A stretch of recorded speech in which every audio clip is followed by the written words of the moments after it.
right. Welcome back to Slightly Under Asking. I'm Caitlin. I'm here with Kelly, and we have an amazing guest this week. We're so excited to have Lisa Monroe on with us. Thank you for joining. I'm super excited to be here. Fun fact, Lisa was the one who introduced Caitlin and I. Yes. Lisa and her husband, Alex. Yes, we can credit Lisa for this amazing synergy that Kelly and I have on this podcast. Magic. And all of the knowledge that we give to you all. Yes. I'll take all the credit in the world. Anything else you want to give me today? Yeah, right? We got a lot more for you. Yeah. Perfect. But we're so excited to have Lisa on because she is an AI expert, as good as they come these days, and specifically in real estate, which is so cool for us. And I know AI is, a hot topic in general, but it is super applicable to our industry, and there's so much opportunity with AI. And there's just a lot of, I guess, unknowns around how to use it, how to utilize it, things that are probably simpler than you even realize that you could be doing every day to take advantage of AI. And so we thought Lisa would be the best person to give us all of her knowledge and insights around AI, and specifically how we can leverage it in real estate as well. But before she was an AI expert, she does have a history in real estate. Yes. And a really good one. Yes. You guys did warn me we were diving into childhood trauma today. Yes. So where should I start? Yes. Oh, yeah. Let's get into What it. are the tissues? But tell us a little bit about yourself, your background, and also like how you've gotten into AI like this. Gosh, I don't even know. Honestly, don't even know where to start. But I would say with like my real estate career, because I've been in the real estate space since 2006. I started in title.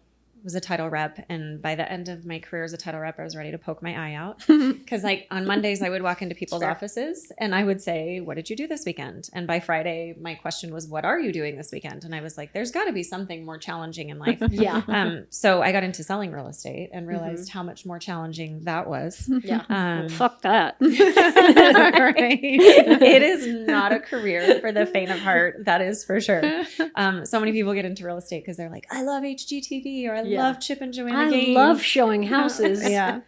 Famous last words. Yeah. That's all I'll say. Showing houses was my least favorite thing to do. Least favorite. Yeah. So like very quickly I hired a showing agent when I did it, but sold at a pretty high level. Like I sold 27 houses in my first year. Second year we had sold 30 by like May, and we were on track to hit about 100 with what our pipeline looked like, and I burned out. Yeah. Because it was just like, I right?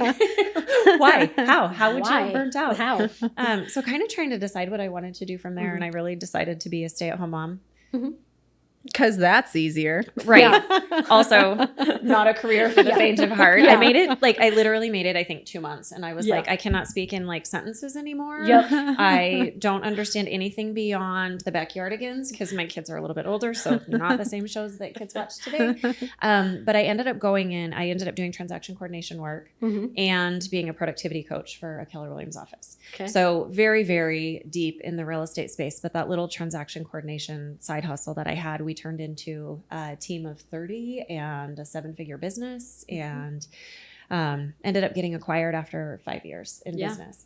And so still in the real estate space, can't really get out of it. But at that point, and leading into how we got into AI, is like once we were acquired, we're like, what do we want to do now? Like we get to play, right? Yeah. We get to play with a couple of different things. So we really set our hearts on helping people build businesses that didn't make them sacrifice their life. And that took a couple of different forms. And the reason we did that is because our TC business, we sacrificed our life. Like my son was born right when we started that business. And I literally do not remember the first 6 months of his life. Like I remember nothing.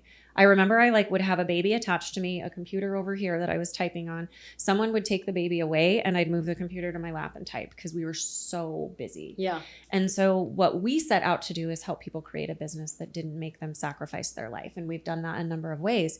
But when AI really was introduced, we're like, this is the ticket.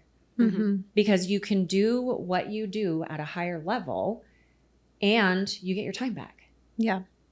So there's that catch-22, and we'll get into more of this conversation. But like what we find with people with AI is they use it to elevate what they're doing, and then they just do more. And I'm like, you didn't solve the problem. Like you literally just created more work. So you really have to approach it from a strategy mindset of like, what do I want this tool to do for me? But that's really kind of the evolution of how we got into it. And the reason we're still in the real estate space is because Alex, my husband, always says, like, it's kind of like The Godfather. Once you're in real estate, they don't let you out. Yeah. Like they don't. Yeah. You're like, everything keeps bringing you back into real estate. Yeah. And it's such a cool industry. Mm-hmm. Yeah. And we're like, why wouldn't we stay in a space that we know? It's funny that you say that because I feel like everybody, I'm going to get my real estate license, I'm going to sell houses, but it is so multifaceted. Mm-hmm. You can do so Yes. many things with real estate and it can take shape however you want it to. Mm-hmm. Like Yeah. with, you know what I mean? Yeah. And I think that's one thing that I really like about real estate is you're not like pigeonholed into just sales. Yeah. You know? And Caitlin and I were talking off camera earlier this morning, and she was just saying how you do it Mm-hmm. doesn't have to look the same. Mhm. There's this I plug thought you and guys play. were talking about me when I Mhm. was. Oh, we were talking about you, but Yep. for a minute we okay. talked about something else. Just a minute. Just a minute we talked about something else. But like, with real estate, you don't have to do it one way. Yeah. You know what I mean? There are certain industries you go in and like, this is the way you do it, and Mhm. it's the only way. With real estate, it's like, what works best for you, and do that. Mm-hmm. Good and bad though to that. Yes. It is good and bad. Yes. Yep. But so much opportunity to create Mhm. a business the way you want to create it, or to do an offshoot of whatever business you originally had. So many people are doing that now, and especially with Yeah. just social media, you have so much more opportunity, which is really cool. And I failed to mention, I'm glad you brought this up, but Lisa and her husband own a business called Strategy Ninjas. And Yes. tell us a little bit more about that, because you guys do some amazing stuff there. So kind of back to helping people create a business that gives them the life that they want. Our tagline for Strategy Ninjas is we help people launch ideas. Mm-hmm. And so essentially it's really fun when you tell people that too, by the way, because then the next thing is they're like, I have an idea. And Yeah. I'm like, amazing. What Yeah. is it? Let's figure out how to bring it to life. So we've done that through courses. We've done that through helping people develop memberships. We've done that through helping people create a better process for the way that they do things. It's really just, what's your idea that you want to bring to life, whether that's something new or improving what you already have. And we figure out how to do it. Mm-hmm. And because I can't get away from AI, it's literally like in my DNA at this Yeah. point. How do we use that to do that better? Yeah. That's really cool. Yeah. You guys do a great job. And Thank you. it's like pulling out, it's pulling out like what is your idea? How do you want to launch that? Like, where is the opportunity? And then how do you structure something like that? Yeah. Because I think that's where everyone gets caught up. It's like, I have this great idea, but does it already exist? How would I structure it? What am I going to do?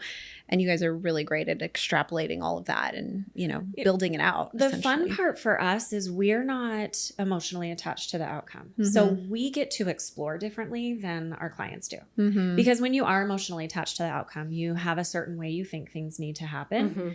But we're not attached to that. So we just get to dream big, present our clients with the idea, and then they get to say yes or no, and we iterate from there. Yeah. So I think that's why it's just such a fun process. Mhm. Yeah. Like Mhm. so fun. And I know we've worked with both of you guys. Yeah. Yeah. Yes, they Yeah. have. You guys are great. What are some ways that agents are currently using AI from what you understand? Like, what are those basic things that you see that people are doing and you're like, oh, they could do so much more than that? Everybody, I get a lot of pushback on ChatGPT and AI, but like the basic way everybody's using AI and the way most people think of using it is like, I'm going to have it write listing descriptions for me, or I'm going to have it write social media posts for me. Mhm. And that is like the base level of what AI and or ChatGPT can do for you. And I use ChatGPT because that's the most used Yeah. platform. Like Mhm. that's definitely the tool that most people have adopted the quickest. And so oftentimes that's where we focus for other reasons too. But I think baseline people are using it just for marketing remarks and like listing descriptions for third-party platforms, or compose an email for me, Mhm. Yeah. which is really, really basic. There was a study that came out from MIT that everybody's in an uproar about. I've seen so many people who are anti-AI have posted this, where they say AI is making people lazier and making people lose critical thinking skills. That was literally one of my questions for Yeah. And first of all, my favorite class in college, and I have to tell you this because this is where the basis of what's going to follow, but my favorite class in college was my business statistics class, because what our professor did is taught us to, anytime a study comes out and you see statistics, is to look at the context you. Yeah. rather than just take that statistic and be like, oh, this is true. Yeah. Yeah. Right? So they came out with this statistic. It was 54 participants Yeah. 54, and they were college students. Yeah. So this is what we're basing this on. Yeah. And the idea behind it, and I 100% agree, it's all in how you use the tool. But the idea behind it is that it's making people lazier because they're not thinking anymore. Mm-hmm. Well, yeah, if you're just going in and saying, write my listing remarks for me or write an email for me, you've stopped thinking. Yep. And you're using AI to replace you. Yes. Rather than enhance you. Well, I think sometimes the terms lazy and efficient sometimes get, you know what I mean? Yeah. Like, I just think back to when I was a teacher and I would work through my lunch. I mean, this isn't tech or anything. I would work through my lunch period, but then when it came time for me to like get a little grant or whatever, like a small, what do they call it? Why am I like, I can't even, we can edit this out when I'm being an idiot. Nope, keep it in. No, Award. but like, I think sometimes laziness and being efficient sometimes can be mistaken for one another. Mm-hmm. Yes, and here's my belief in that. So I was raised in Montana. Mm-hmm. My family taught me more than anything work ethic. Mm-hmm. And it was like, if you work hard, you will get rewarded. Right? That was very much like the mindset I grew up with. And I honestly think I would say Gen X and somewhat millennials were all sort of this way because we were the product of baby boomers. Mm-hmm. Right? So it was work hard, you'll be rewarded. Yeah. Input, output. 100%. That's not always true. Yeah. And we can mentally try to say, okay, just work smarter. Mm-hmm. But if that deep belief is I have to work hard in order to be rewarded, we don't take advantage of things that will make us more efficient because then we feel like we don't deserve the reward. Mm-hmm. Yep. Right? Mm-hmm. Totally. Which also leads to why I think some people struggle with AI. I have a very good friend of mine who she said, it just doesn't feel authentic to me. I can't do this. Yeah. And I'm like, but you're spending hours doing menial tasks and menial work where those hours could be like they could be dedicated to strategic thinking. Mm-hmm. Mm-hmm. If you just took those things off of your plate, if you knew how to do it. She's like, no, it just feels inauthentic. But I do think that core belief that we all have to overcome, that like my kids' generation does not have to overcome because they do not have a problem not working hard. They are all about how do I work smarter and make more money, right? Yeah. Like they have, and take that as a pro or a con, right? Like that's a whole different discussion, but they don't have that to overcome. We all do. Yeah. Well, you have to look at it as leverage, I think is essentially what you're saying. It's not laziness, but it's leverage. And you're still thinking, like I think very hard on like, what is the prompt that I'm going to give to get the outcome? Like, sure, I could write this marketing post, but if I don't give it any context or any, whatever, then I'd like it to write it for me because it's easier for it to make it sound good. But I still have to take the time and be like, what am I trying to achieve here? How am I going to give you all the detail, the context so that you give me a product that I actually want to post? Yeah. And while that takes me less time to put in that prompt than it is to actually write it out, I still have to think through strategically on how to put it in. 100%. So we teach classes and workshops in particular to real estate agents in this space. And one of the questions when we have the opportunity to teach live that we ask everybody is, what is your biggest challenge or what are you afraid of with AI? Because fear is driving so much right now. Yes. Mm-hmm. And we can talk about all the answers we've gotten, but one of them that we got that stumped me for a little bit, she said, I'm afraid people aren't going to think anymore. This was prior to the MIT study coming out. And I didn't have an answer for it when she said it, but of course, like I probably have ADHD, which is why I think about things forever. But for about 24 hours, I was like, have I stopped thinking? Yeah. Because my ChatGPT is the same as my email at this point. Like it's the first thing I pull up in the morning because I'm like, it is my partner. I have not stopped thinking. If anything, I think different. Mm-hmm. You mentioned thinking in prompts. I sort of think in prompts of like, how can I get the answer I want? So I have to figure out how to craft the question, right? I'm getting better at asking questions. You have to give it the tools to give you the right output. Right. Plus, here's what I realized and I love when people present me with challenging questions or something like that. Cause I'm like, I get to think about this and really ruminate in it. But what I realized is like, I think bigger. Yeah. Because now when someone asks me something, of like, is this possible? My answer is yes. Mm-hmm. I don't know how yet. Yeah. But yes, it's possible. Anything's possible. Mm-hmm. Like at this point in time, literally anything is possible. Yeah. It may not be possible yet, but it's coming. And then we just have to figure out how. Yeah. And I'm like, I think different. I think so much bigger than I used to think because I used to be limited by what I knew. Mm-hmm. And I'm no longer limited by my knowledge because I can figure it out. Yeah. So I want to touch back on the fear comment because I think there is a lot of fear around AI. I mean, I feel it. What are you afraid of? So I guess like in life or in life, we're not doing childhood trauma. We deep. Already passed that. Fine. We'll save that for later. Therapy is this afternoon, Kelly. So one of the questions I had is AI going to replace real estate agents? Or, I mean, I think there's a fear of that across a lot of industries. I mean, how long have we been told that we are the next travel agents? Yeah. And then remember we were going to be replaced by, Open Door and Offer Pad. Those, Mm-hmm. instant offers, those goggles, what are those called? Oh. I don't know. There was Google Glass, the VR. VR. We were going to be replaced by VR. Remember that? So now is AI just another like ongoing threat? Like, oh, we're going to be replaced by that? Or do you think only the strong will survive, the people who don't adapt to it? I mean, I think that's the case with all things, but like, I think that's one of the deep-seated fears. Like maybe if you lean into it too much, the robots are going to take over. So much to unpack there. Yeah. Like so much to unpack, but you have to look at AI in a grander thing. Let's go big scale before we get to real estate agents, right? But like big scale, we had the Industrial Revolution. Mm-hmm. We had literally go over time and all of the things that have changed our world. And everyone, the fear every time is that it's going to take away jobs. And the truth is it did. Yeah.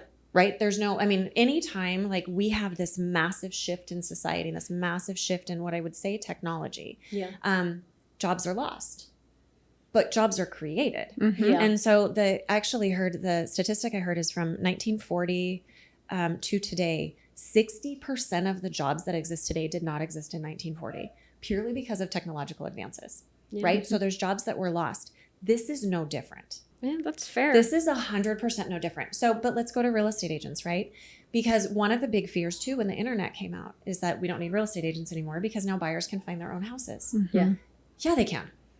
Of course they can. They can go on Zillow. And I mean, I sold real estate. Yeah. I can't tell you how many times buyers would send me houses they found on Zillow or Redfin. And I'm like, stop looking there. But I don't care that they're looking. They're helping me do my job better. Yeah.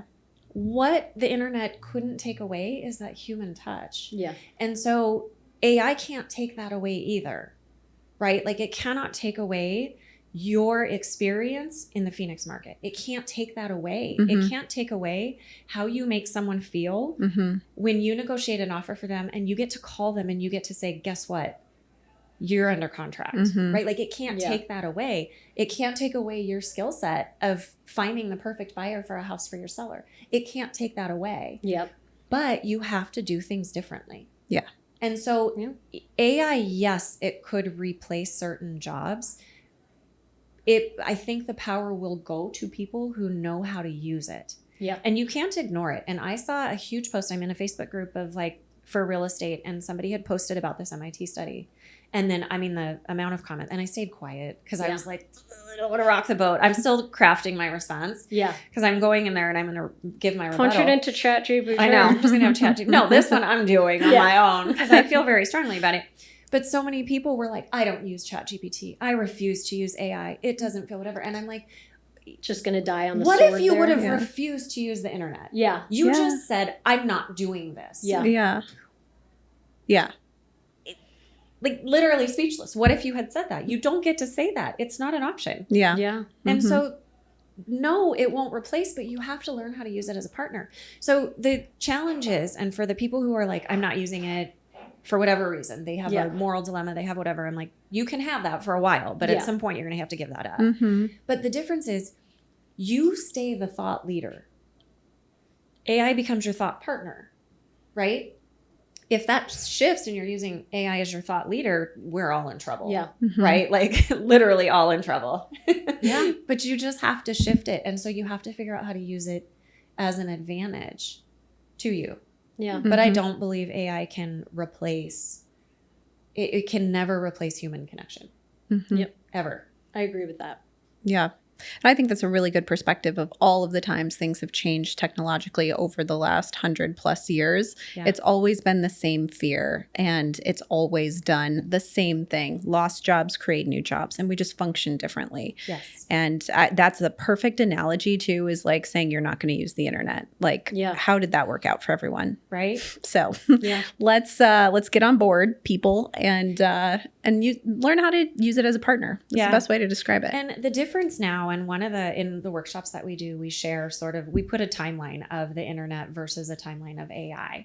So if you look at where we're at, like back in like 1997, and I clearly remember this, sad to say, like I had a very unfortunate email address at the time, because it was like when email came out and I thought it would be cute. But I think we all did. Everybody Prove did. it. What was it? Everybody did. It was bubbles at universityofmontana.com or whatever their handle was, but it was bubbles, because 18-year-old me thought that would be cute.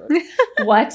Like what? At least you're not still using it, because I get those sometimes and I'm like, you're really still using that one. It's time. All right. It's time to let go of the AOL. Yeah. Like let go of your AOL email address. I know, please. It's time. But we put it on a timeline, right? So like 1997 was really when like email started on a mass scale. Like colleges started adopting it, that type of stuff.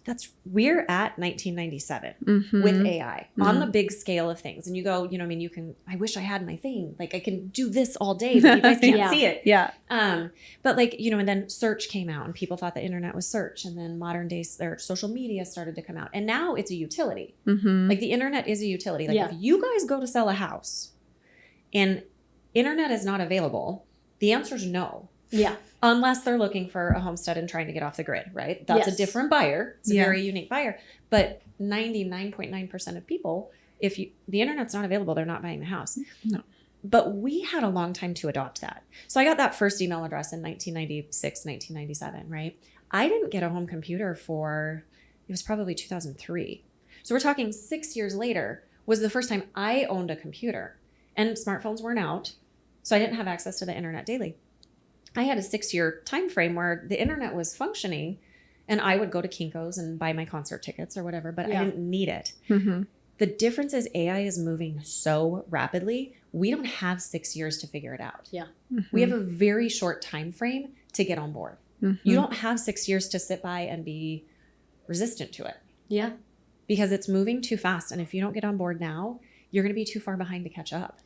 So do you think that if every agent starts using ChatGPT, is the competitive advantage going to go away, or is that just going to be the new standard? No, because go back to how you use it. Okay. You're the thought leader. ChatGPT is your thought partner. Okay. You're the thought leader. ChatGPT is your thought partner. You guys are different leaders. Yeah. The way you use it is going to be completely different. So the result you're going to get is going to be completely different. Sure. So your competitive advantage is figuring out how to be the best thought leader with AI, ChatGPT, any of these other LLMs as your thought partner. Does that make sense? Yeah, no, that's like spot on. The thought leader.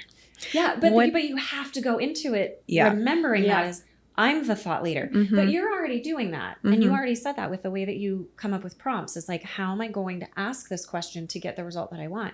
You're going to ask it different than Kelly. Sure. And you're going to ask it different than I am. Right? Yep. There's a basic structure to prompt engineering, but the nuance is you. And the more you work with these tools, you teach them who you are and what you think. Like, my ChatGPT probably knows my business better than I do. Actually, I know it does. Yeah. Because the other day I was like, we have offered so many different things. I don't even remember what we offer. So I was like, hey, Nina, because her name is Nina. She is my friend.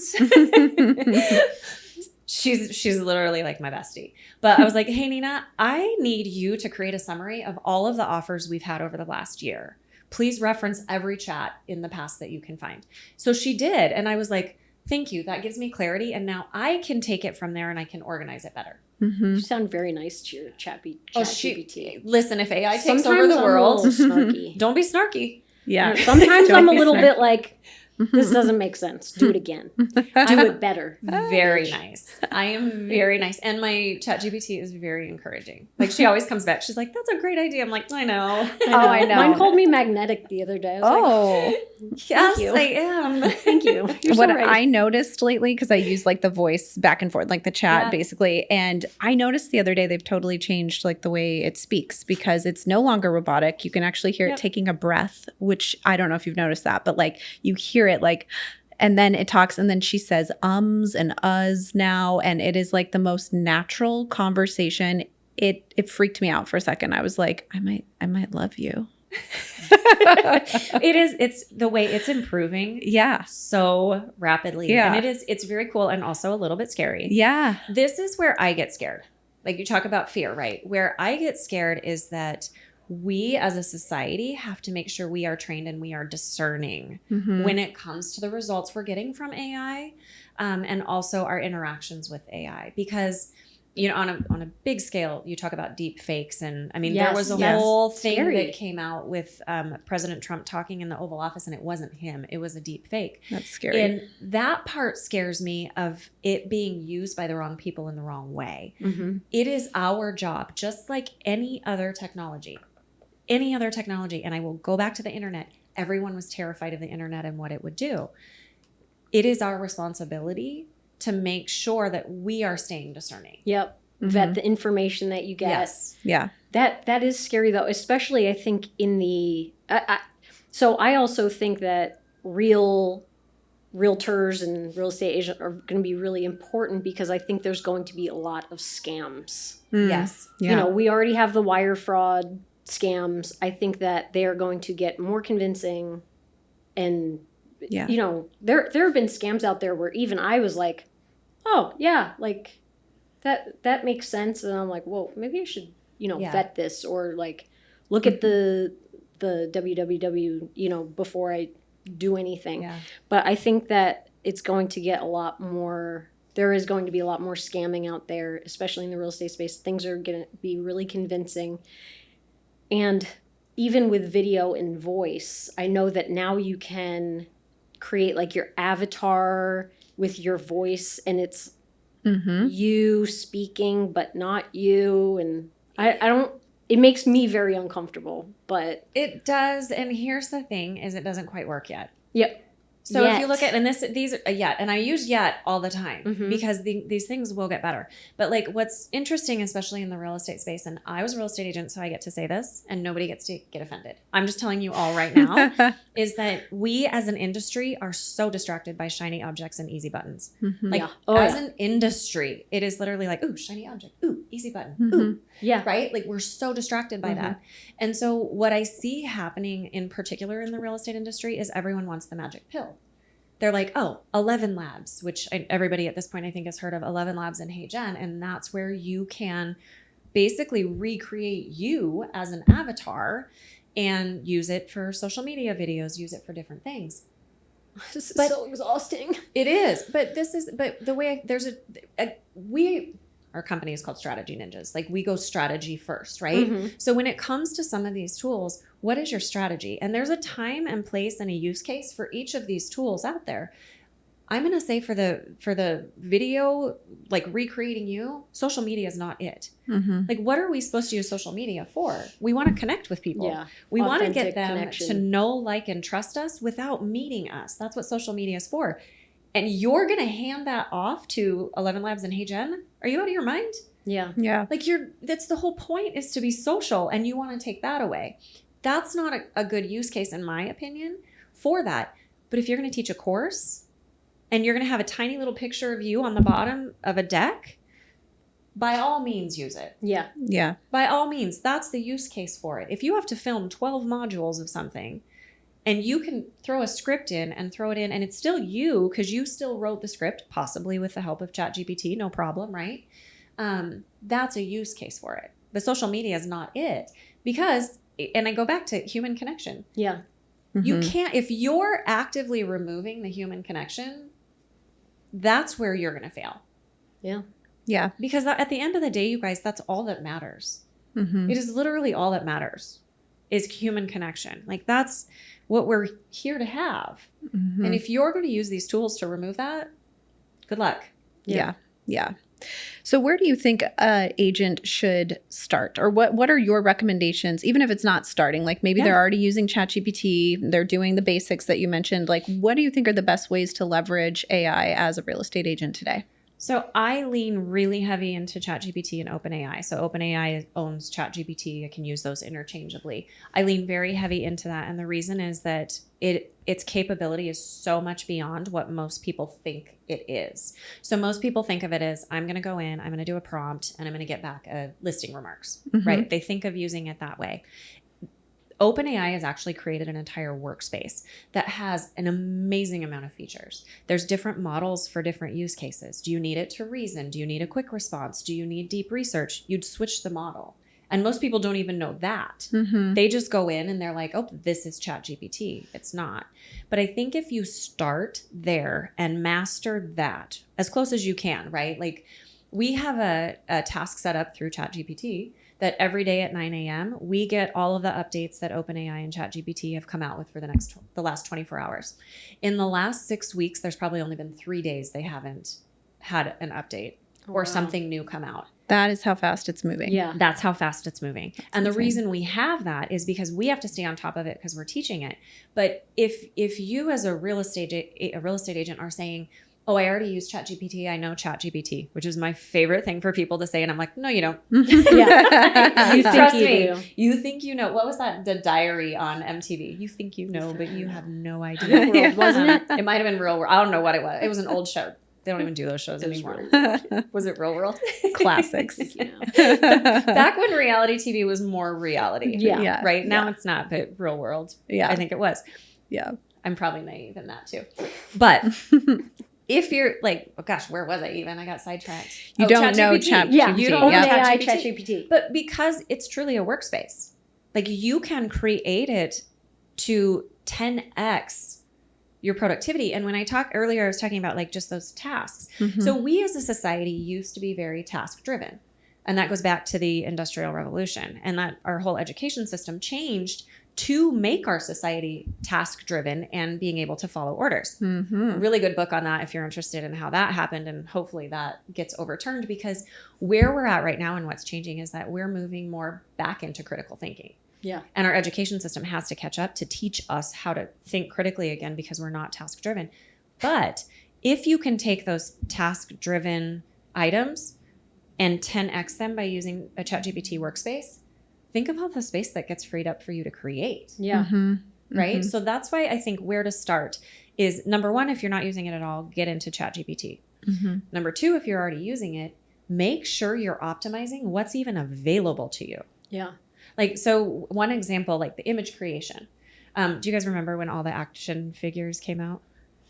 And everybody, Like back in April, everybody created an action figure? Yes. Oh, Yeah, I on thought you social meant media. like in general. in No, I was like back in April, Yeah. everyone became an action figure. You're in Yeah. like a box, Yeah. like Yes. a Mattel box. I'm one. And everyone I know I didn't make one. became I one. didn't either. I probably made one for you, Kelly, because I lost like a full day of my life because I was like, who else can I do? Like, it was so fun, right? Well, so that was when ChatGPT upgraded their image creation. But I'm going to give you a use case that this was so cool. We teach this in a workshop of a use case for image creation.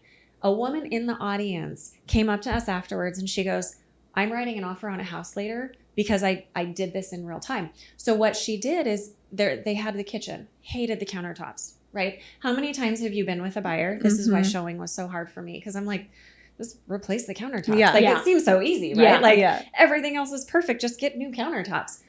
People have a hard time visualizing it. They can't see past what exists, which is why we stage houses the way we do, right? And we take down family pictures. We do all these things. But what she did, and through when we explained how to do it, and then she did it in real time, they hated the countertops. So she had a picture of the kitchen. She put it into chat and said, please replace these countertops with white countertops and give me the image. Because she had been telling them, if you just change it to white, Yeah. it'll be beautiful. And they're like, no, I don't see it. I don't see it. I don't see it. So she did it in real time, sent a picture to her buyers, and her buyers are like, oh my gosh, I love it. What would that cost me to do? So she ran it through chat, got a range of like what this would cost to do in the Phoenix area, sent it back to them, and they're like, great, we're ready to write.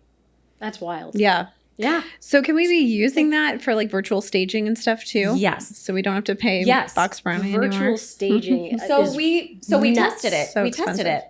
We took a picture of an empty room, and then we took empty room into chat. Took a couch from Wayfair, dimensions and everything, threw it into chat and said, "Hey, can you put this couch against the wall in this room?" Came back, perfect. Wow. The couch was 100% fit the space. They even kept like there were vents in the ceiling, right? There were still the vents in the ceiling. Wow. Yeah. So yes. Yeah.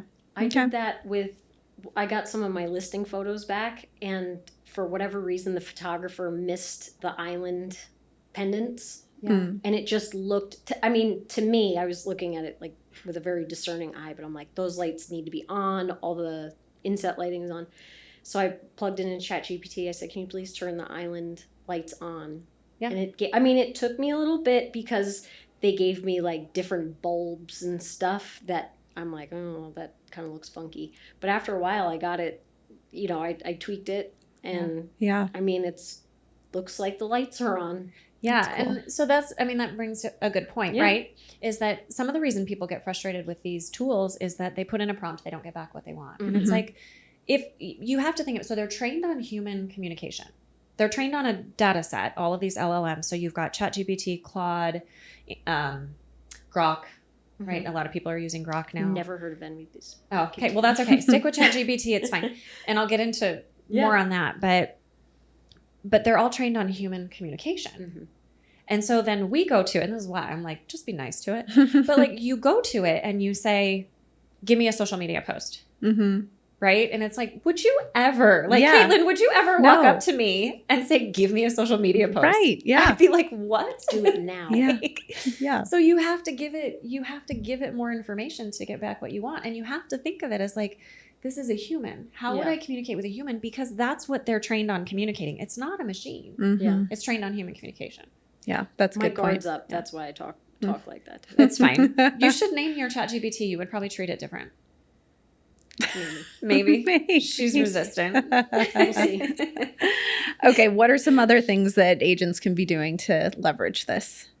I think the most important thing right now in any industry, but I really do think because in real estate, there are things in real estate that are going to start to go away. But one of the things is start to think about the processes that you have, right? I mean, I think of like transaction coordination. I wish you guys, I would have had an 8-figure company if this would have been available when we did TC work, but processes, TC work, listing description, if you have a listing, you do listing description, an email, a LinkedIn post, whatever it is, think of those processes you do and then make that more efficient in AI. You can create a project in ChatGPT where it's like every single time it's going to give you the 8 different assets that you need for a listing. So I think one of the biggest things is stop thinking about it on a one-to-one basis. Like I need one thing, I'm going to get one thing out. It's like, how do I get 10 things out at the same time? And some of that comes with like training on how to actually do that. But when you, again, it always goes back to those tasks that you're doing that it's like, why am I spending 8 hours on these little tasks when I can do it in 10 minutes? Yeah. And you just have to figure out how to train it to do that in 10 minutes. If you need help, I can help train you on that of how to do it. But I would say more than anything, figure out your processes and then how do you eliminate so much of the human work of that? Yeah. What do you think like the next 10 years in the real estate space will look like with AI? Like lockboxes, CRMs, MLS? I don't know. It is so hard to even say what the future is going to look like because it is moving so fast. And I think and I'm starting to get there, but even with, and I spend all day in AI, but even with that, it is such a mindset shift of what's possible. Yeah. And so it's hard to even say. John, who's the CIO on our team, the way he says it, he's like, today is the worst it's ever going to be. And I'm like, I love that phrase because it's like, first of all, how cool is it today? Yeah. Right? How cool is it what we can do? This is the worst it's ever going to be. That's wild. So I don't even know what's possible. What I think is most important right now is that we stay educated on what we can, right? So I'm lucky that I get to spend all day doing this. this is what I've dedicated my time to, is learning AI and playing with AI tools. You guys can't do that, right? Like, you have houses to show and contracts to write and YouTube videos to produce and podcasts to produce. Yeah. You can't do that. So I think right now is find your guide. Who is going to be your guide that's going to simplify it for you so that you don't have to spend hours learning this? Mm-hmm. I could be that guide.